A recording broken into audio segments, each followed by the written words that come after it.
travel chaos. Major airport disruptions you need to know about. It is 5 a.m. in London. You are up early for an early morning flight. You have been up since 3 a.m. You have made it through the M25 traffic, only to find when you get to the airport that your flight is delayed. This is happening at airports across the country this morning. Thousands of British Airways flights were cancelled or delayed as staff shortages meant the airline could not get planes or pilots to the right places at the right time. If you were due to fly with British Airways today, there's a good chance your flight was cancelled. It's one of the biggest single-day disruptions in the airline's history. More than 10,000 passengers were affected by cancellations alone. Many of them at Heathrow, where dozens of departures were cancelled because of what the airline described as a series of operational issues. That S, on top of the widespread disruption faced by travelers at the weekend. As Storm Noah caused chaos across Europe, the airline has blamed the disruption this morning on staff shortages. They say they're doing everything they can to fix it. But if you are flying with British Airways today, check in for your flight. Check the status of your flight before you leave the house and be prepared for disruption. We will keep you updated with all the latest information on our website. Now let's get some more news from around the world. Well, Australia's new government has wasted no time in making changes after the new leader Anthony Albanese was sworn in yesterday. The new government announced that it would reverse the former government's most controversial policy. That S, the one that would have seen asylum seekers sent to the Pacific island nation of Papua New Guinea for processing. In a statement, the immigration minister said, "Our new government has committed to a forward-looking, fair and humane migration and border policy that is in Australia's best interest."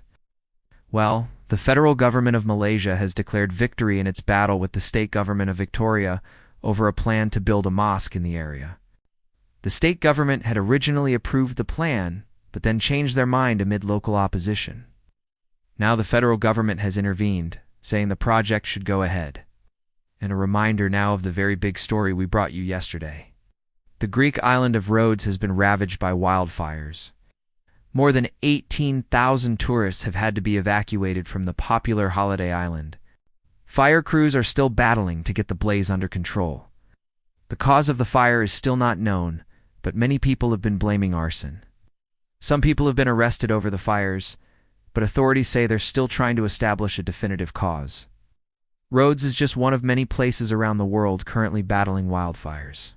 In Spain, thousands of firefighters are battling a wildfire near the capital, Madrid. More than 200 people have had to be evacuated from the area. The fire broke out on Saturday and spread quickly in dry, windy conditions. Fire crews have been helped by water-dropping aircraft, but so far they have not been able to get the fire under control. Also in Europe, firefighters in France are making progress against a massive wildfire in the Gironde region. More than 37,000 hectares of land have been affected by the blaze. More than 10,000 people have had to leave their homes. But authorities say that overnight rain has helped firefighters make progress against the flames. Right now, though, the biggest wildfire in the world is burning in Algeria. More than 66,000 hectares of land have been affected. That's twice the size of Greater London. 3 people have died. Hundreds of homes have been destroyed. And there are fears that this summer could be the worst on record for wildfires. A new study has found that hot, dry weather and strong winds are set to drive an increase in wildfires in the Mediterranean region. Experts say climate change is leading to longer, hotter summers, which in turn is leading to a longer wildfire season. Here's the key message. If you travel this summer, expect disruption. Airports are struggling.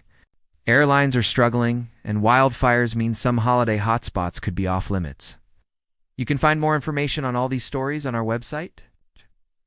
And while you're there, you can subscribe to our channel. We'll get more news updates throughout the day, including rolling news when it really matters. You might also like to listen to our podcast. You can find that link below. And finally, here's a health warning. If you're watching this in the United Kingdom, you may have noticed recently that the temperature has been quite high. Well, it's going to get even hotter. Temperatures are set to hit 35 degrees Celsius next week. That's 95 degrees Fahrenheit. The last time temperatures reached this level in the UK was back in 2019. I'm here in the heart of London. Have a great rest of your day.